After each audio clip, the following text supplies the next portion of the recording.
Hello, I'm Freddy, and I'll be performing here at the Malvern Theatres, doing a Chopin of Bach's Goldberg Variations, which is a difficult piece that lasts 1 hour and 20 minutes if I don't get lost, and two pieces by Liszt and the Chopin Polonaise. Freddy, why do you think Chopin is such a well-loved composer? I think simply because he touches people. I think when we listen to music, it's simply to trigger emotions that we're not otherwise getting.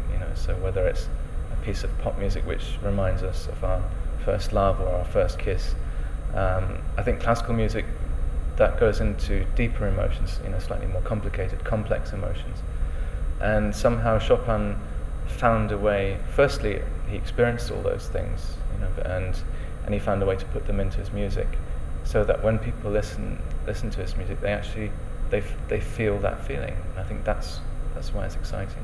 What does Chopin mean to you? It means many things.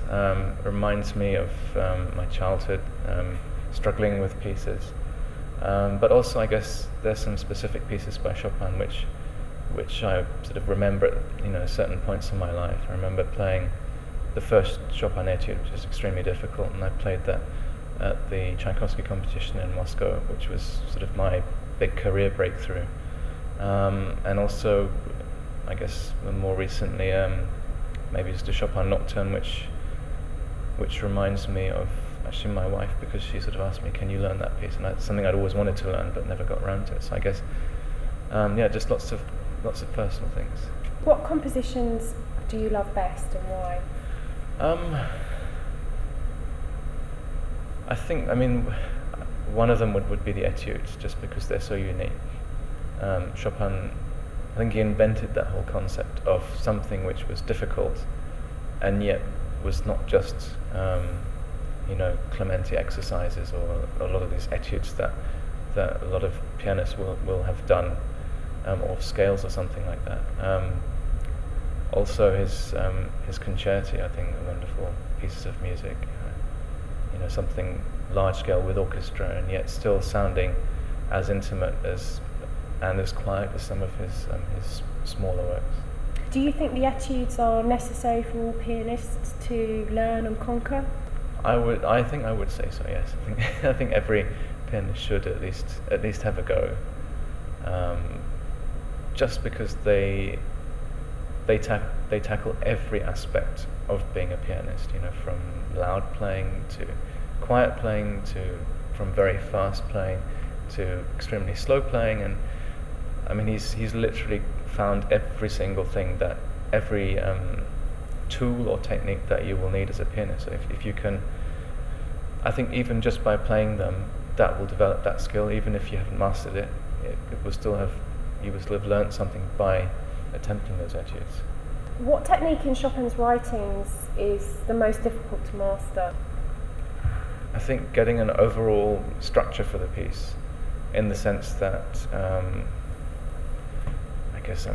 in some things, like on a dance track, it's very clear when there's kind of the big exciting moment or whatever. But in Chopin, it's all it can be emotional all the time, or it can be very quiet all the time. And then I think as a performer, if you're playing it to an audience, you still have to find a focal point. And I think with him, that's, especially the later works, that's the hard thing. Especially like the first movement of the third piano sonata, it's a long continuous movement, and just trying to find out, where is the actual emotional climax in that work, and then how do you reach it, and how do you show it and not sort of break up the movement too much. What made you program Chopin into tonight's performance? I think it was more the piece. It's the Opus 53 Polonaise. It's just one of those famous pieces by Chopin which I never got around to doing, and finally found a chance to put it into a program this year. I think will be only the second time tonight that I play it. Is there any advice you can offer the competitors when approaching Chopin's music? I think just try. The hard thing about being any sort of pianist, I think that the hardest aspect of our careers is playing from memory, And I think Chopin is probably one of the more difficult composers to memorize. I think him alongside Mozart and Bach possibly. And I think the best thing is just to try to perform the works as much as possible. Well, just want to wish everyone the best of luck in the competition. Just go ahead and give it a go, and look forward to watching your videos online.